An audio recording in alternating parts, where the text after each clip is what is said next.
Assalamualaikum warahmatullahi wabarakatuh. Untuk penyelesaian yang default root, kita harus baca dulu appendix-nya seperti apa. Jadi di appendix ini ada data IP dari R1, R2, PC1 dan PC2. Kemudian ada hostname-nya, ntar kalian isi, ntar diisi dengan ini R1, R2 buat di host router. Yang pertama bakal kita lakukan adalah konfigurasi IP address dan hostname sesuai appendix. Kita mulai dari R1. Untuk bagian config, untuk bagian ini kita mulai dari R1. Pertama enable, kemudian konfigurasi terminal. Yang pertama kita lakukan adalah rubah hostname-nya, hostname R1. Poinnya nambah. Selanjutnya adalah kita kasih IP address. Di sini IP address-nya ada dua, di gigabit 00 dan gigabit 01. Jadi kita harus masuk ke interface gigabit Ethernet.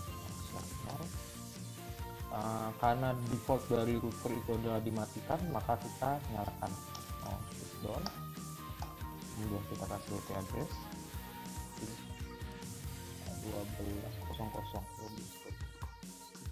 12.00. Trafficnya dari 30 berarti didapatkan subnet 255.255.255.252. Oke, sudah.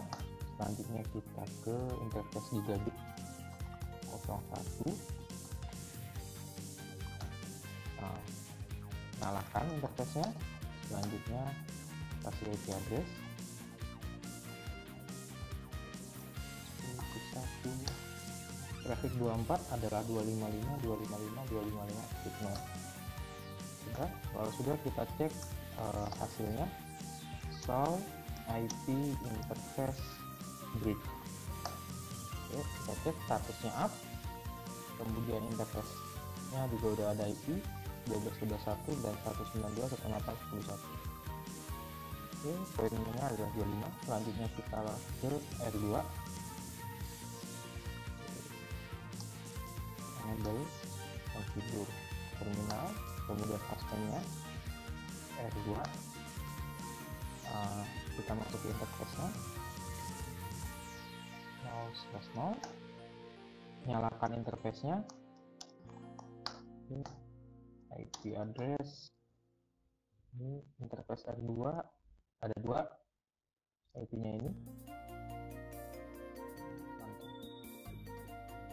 12.12.12.2, traffic 30 dengan subnet 255.255.252.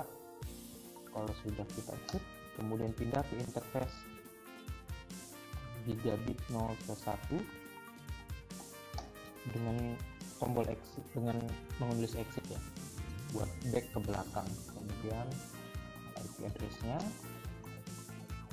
92.168.10.20.1, trafficnya 255.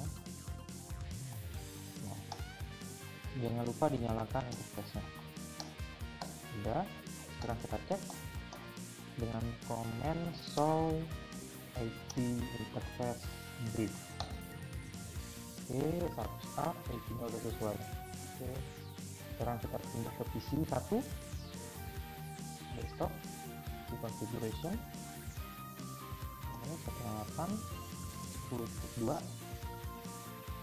Ingat, gateway itu adalah pintu keluar dari tiap PC. Jadi ketika dia pengen di routing, end device butuh gateway buat paketnya itu terusan kemana. Dari topologi ini kita lihat bahwa ketika PC1 pengen ke jaringan luar, dia lewat adalah R1, karena gateway-nya adalah IP dari R1. Di sini R1 punya dua IP, tapi yang kita pakai adalah IP yang direct dengan PC1, yaitu di gigabit 01. Makanya IP gigabit 01 dari R1 adalah ini, dan ini kita jadikan gateway. Gateway berarti adalah 192. Ini berarti ini yang kita jadikan gateway. Sorry.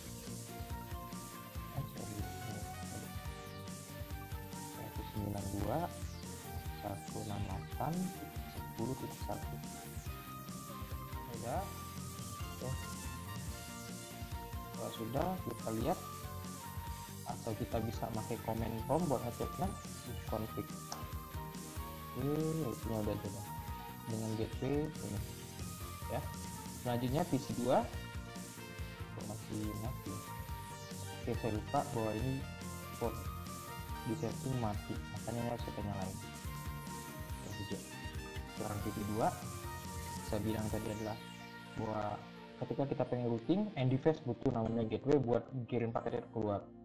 Nah, dalam hal ini gigabit 01 dari R2 sebagai gateway dari PC2. Makanya IP adalah IP-nya adalah yang ini. Oke, 21. Kita setup. Pertama kita nyalakan interface-nya, itu lupa. Udah hijau, sekarang kita tinggal kasih IP-nya. 92.168.20.2 92.168.20.1. Oke, sudah bisa di-cover bentuknya. Ini udah berubah. Sekarang kita sampai sini kita udah dapat 90%.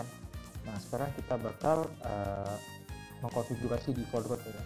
Jadi default route itu adalah gimana traffic itu bakal diteruskan lewat default routing table.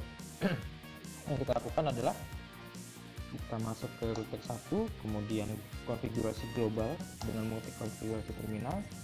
Selanjutnya kita buat routing table-nya. Sebelumnya kita lihat routing table-nya, bisa dilihat do show IP route. Ini adalah routing table sebelumnya yang belum ada. Sekarang kita tambahkan routing table yang baru, IP route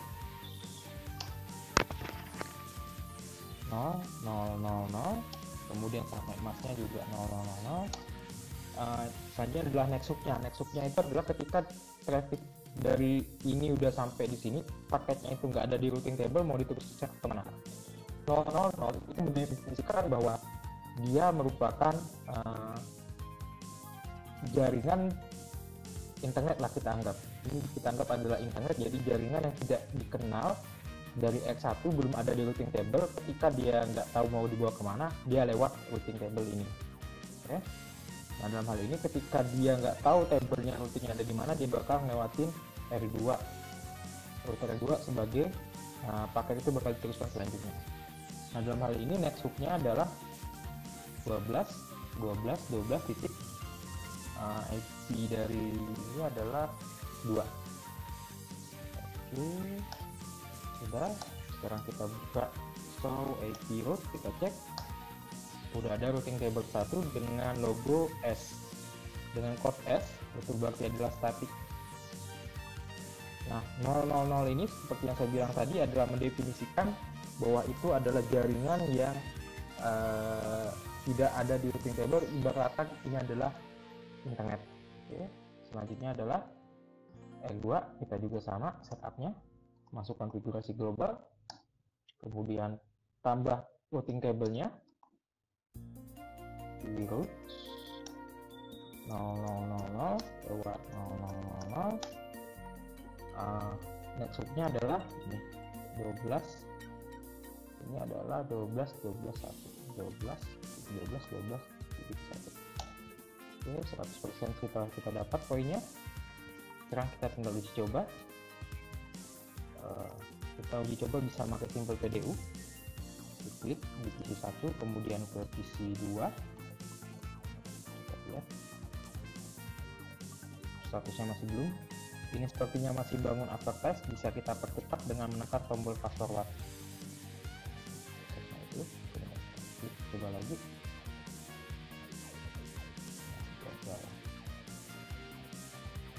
Oke, udah beres, udah sukses. Ya, udah sukses. Ini juga udah bisa ke antar router. Tes dari PC 2 ke router 1. Sukses. Oke. Dan penjelasan soal default routing akhir kata saya ucapkan assalamualaikum warahmatullahi wabarakatuh.